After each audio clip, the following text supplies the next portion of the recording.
of his welterweight debut as he went ahead and got a very dominant win over a very tough Jeff Horn? I think he looked fabulous. I think he looked very strong, very calculating, very smart. Didn't fight a guy that was on his level skill-wise. Big heart, great chin, very strong. But it took 3 or 4 rounds. I was telling Brad Goodman, who was sitting next to me, 3 or 4 rounds for Terrence to figure out what he was doing, and then he was going to pot shot him. And exactly what he did. I thought he looked very, very good. What were you most impressed about Terrence in there tonight? What a good athlete he is, man. What a good athlete he is. He puts himself in positions to land great punches with great balance.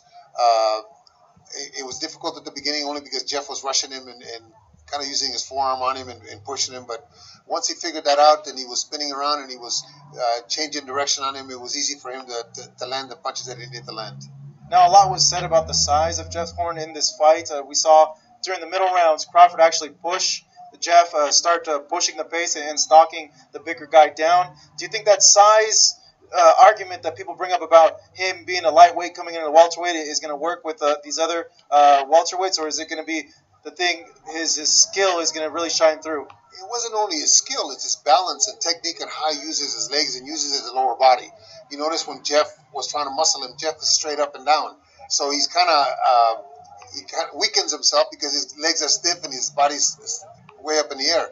With Terrence, his center of balance was down, and he was able to use his legs and use his core to push Jeff back and to muscle Jeff because Jeff wasn't using the size in the proper way. Is this a more impressive performance and win than Lomachenko's win over Linares? I think they rival each other. I think that Lomachenko's body shot so well placed. You remember more than the 20 punches that Terrence landed. My answer will remain Vasily Lomachenko. I saw one of Terrence Crawford's fights, not the recent one. It was hard for me to get it online. But it's a good fight, you know. It reminded me of Mayweather. That's never a good thing.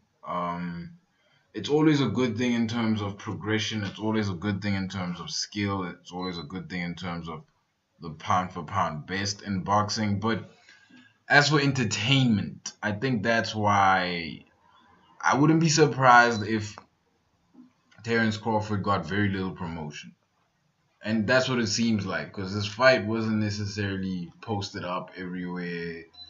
You know, it wasn't. They didn't, spend a lot on promotion for this fight.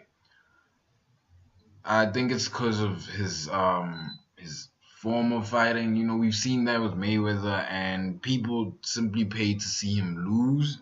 I don't think in this era of so many undefeated fighters that you see Terrence Crawford morph into that. In my opinion, Vasily is the best.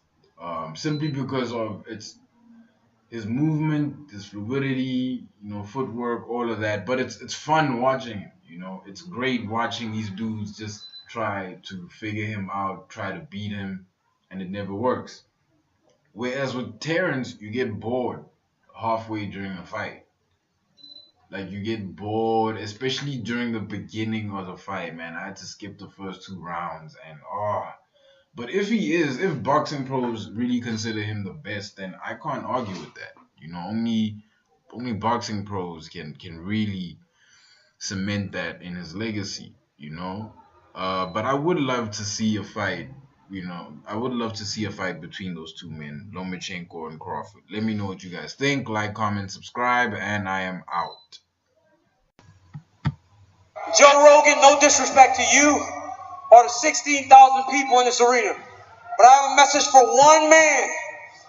John Jones, get your together. I'm waiting for it.